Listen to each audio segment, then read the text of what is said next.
Hello everyone, this is Kanupriya and welcome to beyond teachings. तो आज के क्लास में हम लोग डिस्कस करने वाले हैं वाटर के बारे में। हमने क्लास 10th के चैप्टर नंबर 16 को ऑलरेडी स्टार्ट कर दिया है, जो कि है sustainable management of natural resources. तो हम लोग नेचुरल रिसोर्सेज को कैसे मैनेज किया जाता है इसके बारे में हम लोग डिस्कस कर रहे थे।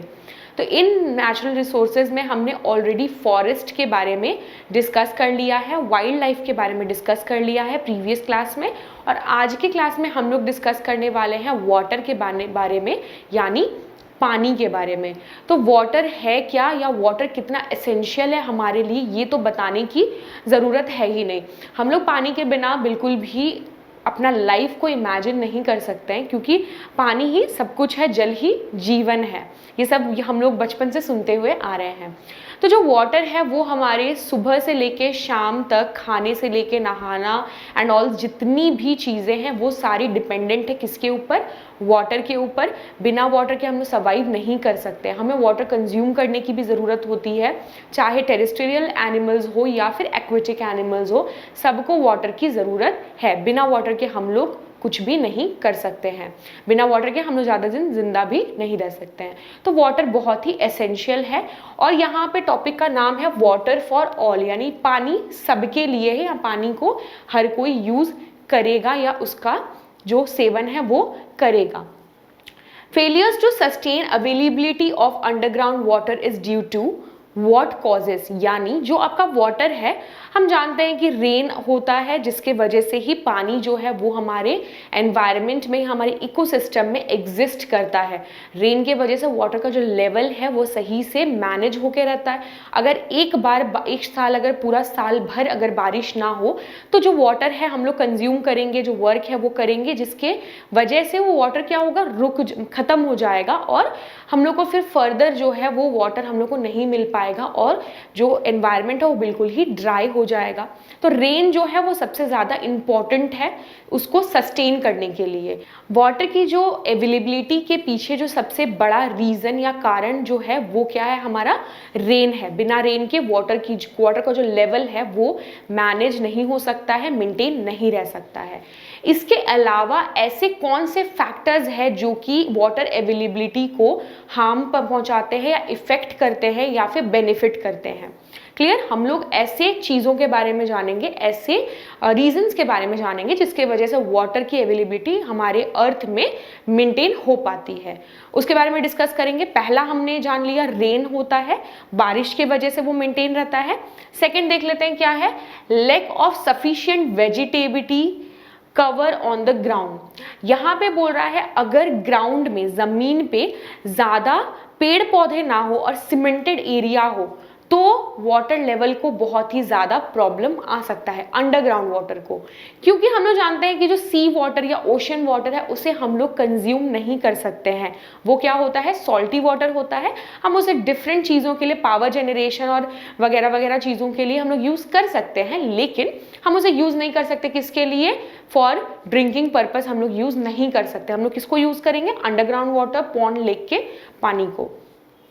तो जो अंडरग्राउंड वाटर है उसको मेंटेन करने के लिए वेजिटेबिलिटी जो है, यानी कि जो पेड़ पौधे या फिर कोई भी जो ग्रीन प्लांट्स है उसको ज़मीन पे रहना ज़्यादा ज़रूरी है, rather देन ज़मीन अगर सीमेंटेड है। अगर ज़मीन सीमेंटेड हो जाता है तो सॉइल वहाँ पे नहीं है, तो जो वाटर है वो क्या होगा, सॉइल में एब्जॉर्व नहीं हो पाएगा, वो फ्लो हो जाएगा, और एब्जॉर्व नहीं होगा तो अल्टीमेटली जो ग्राउंड वाटर है उसको हार्म पहुँचेगा, इफेक्ट पहुँचेगा।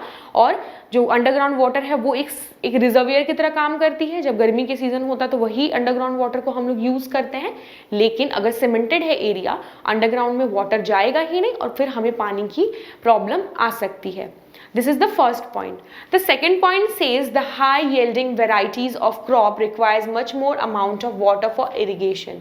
यानी ऐसे प्लांट या ऐसे पौधे, क्रॉप्स जो होते हैं हाई यील्ड वाले, जिनको ज़्यादा अमाउंट में वाटर चाहिए, डेफिनेटली प्लांट्स को वाटर चाहिए, और ऐसे प्लांट्स होंगे जो कि बहुत ज़्यादा अमाउंट में यील्ड देते हैं, यानी कि जो उनको प्रोडक्ट देने का जो क्रॉप्स देंगे वो क्या होगा, ज़्यादा है। तो वैसे प्लांट डेफिनेटली अगर वो ज़्यादा क्रॉप्स देंगे तो वो क्या करेंगे, ज़्यादा वाटर कंज्यूम करेंगे, और ज़्यादा वाटर वो लोग अगर कंज्यूम करेंगे तो वाटर का लेवल यहाँ पे भी डिक्रीज होगा। तो ये भी कुछ ऐसे फैक्टर्स है कुछ फैक्टर्स में से एक है जिसके वजह से वाटर का लेवल जो है, अंडरग्राउंड वाटर का लेवल आपका इफेक्ट होता है. And the last point says untreated sewage and industrial waste discharge into the river and lakes reduces the availability of usable water. At last जो आपका सबसे बड़ा प्रॉब्लम जो है वाटर का, यूजेबल वाटर को यूजेबल ना हो पाने के सबसे पहला रीज़न जो है वो है फैक्ट्रीज एंड इंडस्ट्रीज़. फैक्ट्रीज और इंडस्ट्रीज़ क्या करती है, जो उनकी वेस्ट है, जो सीवेज है, जो टॉक्सिक सब्सटेंसेज है, जो वेस्ट जो आपके फैक्ट्रीज में प्रोड्यूस होते हैं कोई भी चीज़ बनने के बाद. जैसे कि अगर एक फैक्ट्री है जो कि पोटैटो चिप्स बनाता है, पोटैटो चिप्स बनाने के बाद जो भी उसमें रेसिड्यू बचेगा, जो सीवेज बचेगा, उसको वो लोग क्या करते हैं, ड्रेन कर देते हैं. किसमें, वाटर बॉडीज़ में, जैसे कि लेक या रिवर्स में वो लोग ड्रेन कर देते हैं, जिसके वजह से पानी जो है वो खराब हो जाता है. वो पानी फिर यूजेबल नहीं बचता है, हम उसे पी नहीं सकते हैं, उसमें कोई घर के काम नहीं कर पाते हैं, ऐसा होता है. तो इंडस्ट्रीज भी बहुत ही बड़ा फैक्टर है जिससे कि वाटर जो है, अवेलेबिलिटी वाटर की, अंडरग्राउंड वाटर की, वो खराब होती है या फिर कम हो जाती है. तो ये थे हमारे वाटर के अवेलेबिलिटी के रीजंस जो है जिसकी वजह से वो इफेक्ट पड़ता है. और जो सेकंड पॉइंट है वो है आपका मैनेजमेंट ऑफ वाटर रिसोर्सेज. अब देखिए, जैसे कि हमने अब जान लिया कि जो वाटर है उसको हार्म पहुंचता है और हमें उसे कंजर्व करने की ज़रूरत है. इस चैप्टर में हमने नेचुरल रिसोर्सेज को कैसे कंजर्व करना है, कैसे मैनेज करना है, इसके बारे में हम लोग पढ़ रहे हैं. तो जो इसका पहला पॉइंट होगा या फिर जो प्रैक्टिसेस ऐसे होंगे जिसके हम लोग मैनेज कर पाएंगे वाटर को, उनके बारे में हम लोग डिस्कस करेंगे. मतलब ऐसे कुछ प्रैक्टिस करेंगे, ऐसे कुछ स्टेप्स लेंगे हम लोग, ऐसे कुछ मेथड्स यूज़ करेंगे जिसके वजह से जो है आपका वाटर जो होगा वो सही से मैनेज हो पाएगा और वेस्ट नहीं होगा और हम लोग उस वाटर को अच्छे से यूज़ कर पाएंगे, लॉन्ग टर्म के लिए यूज़ कर पाएंगे. क्लियर. तो सबसे पहला जो हमारा पॉइंट है वो है dams, tanks and canals are used since many years to meet the minimum requirement for both agriculture and daily needs. यानी कि हम लोग को वाटर रिसोर्सेज को अगर मैनेज करना है, उनको कंजर्व करना है, हम लोग इस्तेमाल में ला सकते हैं डैम्स को, टैंक्स को, कैनल्स को. जो डैम्स आप जानते हैं कि वाटर जो होता है रिवर में आपका वाटर फ्लो होता है, बड़े बड़े डैम्स बनाए जाते हैं जो कि वाटर को वहाँ पे स्टोर करके रखते हैं ताकि वो वाटर जो है आपका बाद में फर्दर यूज हो सके. टैंक्स यानी कि हमारे घर में भी आप चाहे तो बना सकते हैं, बड़े बड़े टैंक्स बना सकते हैं जिसमें कि रेन वाटर जो होगा वो उसमें स्टोर हो जाएगा और उस वाटर को बाद में यूज़ किया जाएगा.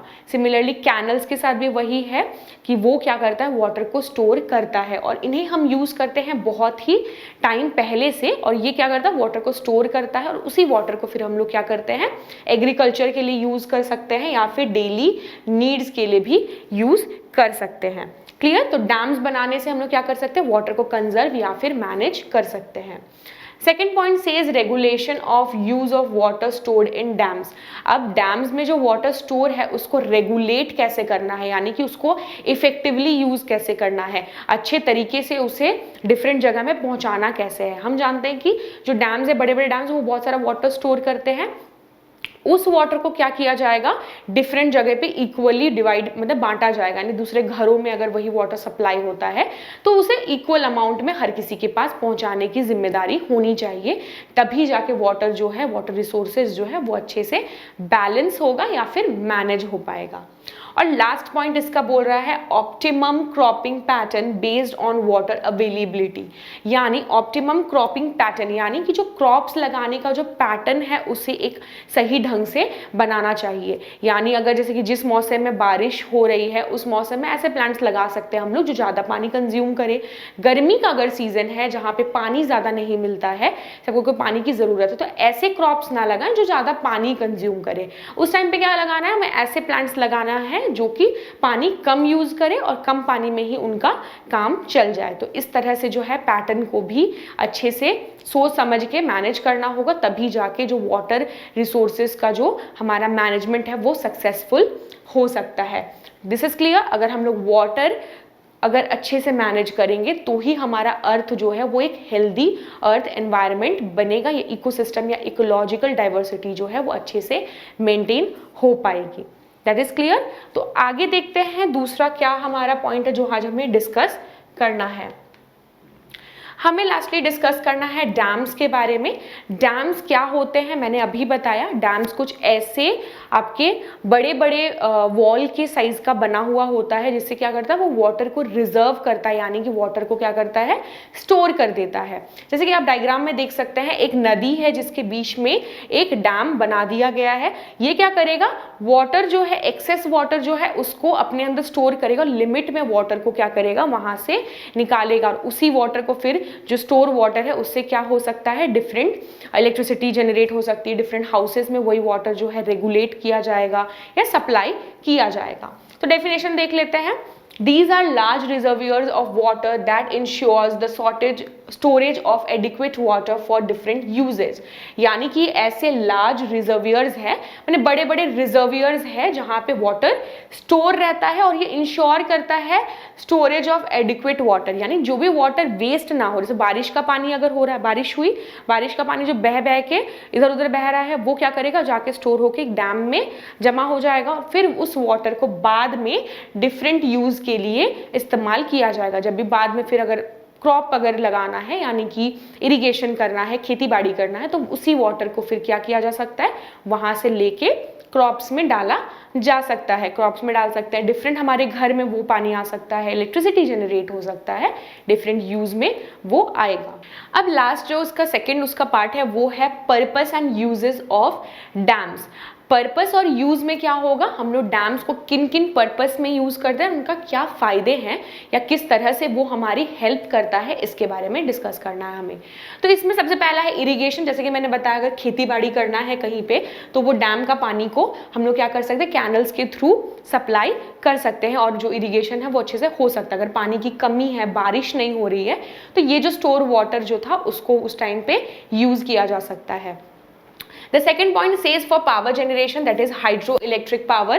तो जैसे कि मैंने बोला कि वाटर जो है वो स्टोर वाटर को हम लोग इलेक्ट्रिसिटी जनरेट करने के लिए, पावर जनरेशन के लिए भी यूज करेंगे। टू कंट्रोल फ्लड, हम लोग जानते हैं कि जब बहुत ज़्यादा बारिश होती है तो अगर उसको सही से डैम में वो स्टोर ना हो तो क्या होगा, वो पानी बहने लगेगा यहाँ वहाँ, और क्या होगा, पानी का लेवल बढ़ जाएगा, पानी घरों में आ सकता है, फ्लड आ सकता है।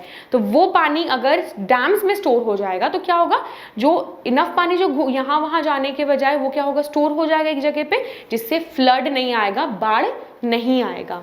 और लास्टली है supply of water to great distance through canal system.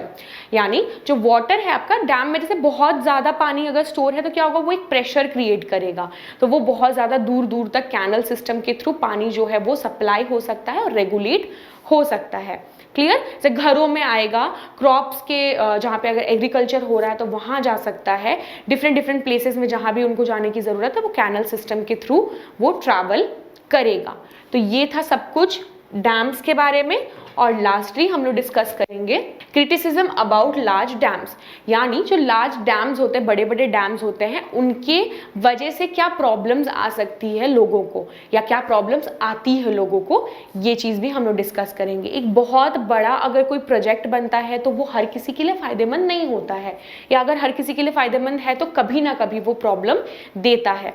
तो इसके कुछ ऐसे जो विड्रॉल्स है या फिर कुछ प्रॉब्लम्स है जिसके बारे में डिस्कस करेंगे। तो मेनली वहाँ पे 3 टाइप के प्रॉब्लम्स है, जो कि है social, economical and environmental. Social में क्या है, सोशल में बोला जा रहा है dams displaces large number of peasants and tribals without enough compensation और रिहेबिलिटेशन। यानी जो डैम्स होते हैं वो क्या होता है, रिवर्स में बनाए जाते हैं, रिवर्स के आसपास बनाए जाते हैं। तो उस रिवर्स के आसपास अगर कोई लोग रहते हैं, जैसे कि लोकल पीपल रहते हैं या फिर ट्राइबल पीपल रहते हैं, तो उन पीपल्स को क्या होगा, प्रॉब्लम आता है इसमें। जब डैम बनाया जाता है तो डैम एक बहुत ही बड़ा डैम जब बनाना होता है तो क्या होगा, आसपास जितने भी घर है या वहाँ पे रहने वाले लोग हैं उनको वहाँ से डिस्प्लेस करना पड़ता है, उन्हें वहाँ से हटाना पड़ता है। और ये हटाने के बाद क्या होता है, उन्हें जब हटाने का जो प्रोसेस चलता है तो उन्हें इनफ कंपनसेशन नहीं दिया जाता, यानी कि जो उन्हें अपने जो उनका प्रॉब्लम हुआ, उनका घर टूटा या उनकी ज़मीन चली गई, उन्हें प्रॉपर पैसे नहीं मिल पाते हैं और प्रॉपर रहने का दूसरा ठिकाना उन्हें नहीं प्रोवाइड किया जाता है, जो कि है रिहैबिलिटेशन और कंपनसेशन। पैसे नहीं मिलते और उनको दूसरे जगह में रहने के लिए उन्हें एक जगह तो देना ही पड़ेगा। अगर उनका घर आप छीन रहे हो तो डेफिनेटली उन्हें एक ऐसा प्लेस देना होगा जहाँ पे वो जाके रह सके, तो वो प्रोवाइड नहीं होता है, जिससे कि उन लोगों को यानी पीजेंट्स और ट्राइबल्स को बहुत ही ज़्यादा प्रॉब्लम होता है। तो ये है आपका social problem. Now economic problem क्या हो जाएगा? इकोनॉमिक प्रॉब्लम में है dams utilises a large amount of money without the generation of proportionate benefits. यानी डैम्स जो है वो large amount of money use करते हैं। डेफिनेटली एक बहुत बड़ा डैम बनाने के लिए बहुत सारे पैसे खर्च होते हैं, बहुत सारा अमाउंट वहाँ पे यूज होता है, और बहुत सारे पैसे खर्च होने के बाद वो सही तरीके से अगर ना बना, जल्दी टूट गया, तो एक तो पैसे गए, ऊपर से प्रॉब्लम्स भी क्रिएट हो गई। अगर डैम सडनली टूट जाता है तो फ्लड आ जाएगा, और वो सही तरीके से अगर उसको हाइड्रो इलेक्ट्रिक पावर अगर जनरेट नहीं कर पाए तो भी वेस्ट है। सही से अगर कैनल सिस्टम नहीं बना, वाटर नहीं सप्लाई हो पाया, तो वो पैसा पूरा का पूरा वेस्ट हो जाएगा और अल्टीमेटली हमारे इकोनॉमिक को प्रॉब्लम दिलाएगा। Clear? This is the economical problem. Economical problem में क्या है? अगर सही से यूटिलाइज नहीं किया लार्ज अमाउंट ऑफ मनी को, तो यहाँ पे प्रॉब्लम्स आएंगी और जो सही बेनिफिट होना चाहिए वो बेनिफिट हमें नहीं मिलेगा। क्लियर? और लास्टली जो है वो है एनवायरमेंटल प्रॉब्लम्स। एनवायरमेंटल प्रॉब्लम्स में क्या है? Dams contributes enormously to deforestation which leads to the loss of biological diversity। Dams बनाने के लिए हम लोग क्या करते हैं? एक बहुत बड़ा जगह चाहिए, रिवर्स के आसपास जगह चाहिए, और रिवर्स के आसपास हम जानते हैं कि प्लांट्स होते हैं, ट्रीज होते हैं। तो वहाँ पे जब एक डैम बनेगा तो बहुत सारे प्लांट्स को, ट्रीज को काटना पड़ेगा, जिसकी वजह से डिफॉरेस्टेशन होगा, और डिफॉरेस्टेशन होगा तो अल्टीमेटली वो हमारे एनवायरनमेंट को हार्म करेगा। अगर एक जगह पे बहुत ही बड़ा एक डैम बन रहा है तो कम से कम 100-200 ट्रीज वहाँ पे अगर काटने पड़ गए, तो इतने ट्रीज अगर कट गए तो भाई बहुत प्रॉब्लम हो जाएगा, क्योंकि अगर उन ट्रीज को रिप्लेस करने के लिए अगर हम ट्रीज लगा भी दे तो वो बहुत टाइम लगेगा उन्हें ग्रो होने के लिए, और वो क्या होगा? अल्टीमेटली हमारे बायोलॉजिकल डाइवर्सिटी को हार्म पहुंचाएगा। तो ये थे हमारे प्रॉब्लम्स, किसको रिलेटेड? डैम से रिलेटेड, जो कि है सोशल प्रॉब्लम्स, लोगों को सही से कंपनसेट नहीं करते जो लोग वहाँ पे रह रहे हैं। इकोनॉमिक प्रॉब्लम, पैसे बहुत खर्च होते हैं, सही बेनिफिट नहीं मिल पाता है। और लास्टली जो है हमारा एनवायरमेंटल प्रॉब्लम, यानी कि बहुत सारा डिफॉरेस्टेशन होता है, बहुत सारे ट्रीज और प्लांट्स कट होते हैं डैम्स बनाने के लिए, जो कि अल्टीमेटली हमारे बायोडाइवर्सिटी को प्रॉब्लम देता है और हार्म पहुंचाता है। तो ये थे हमारे डैम्स के बारे में। तो आज के क्लास में हम लोग इतना ही रखते हैं, नेक्स्ट क्लास में मिलते हैं। नेक्स्ट क्लास में दूसरे टॉपिक्स के बारे में डिस्कस करेंगे। तब तक के लिए take care and good bye.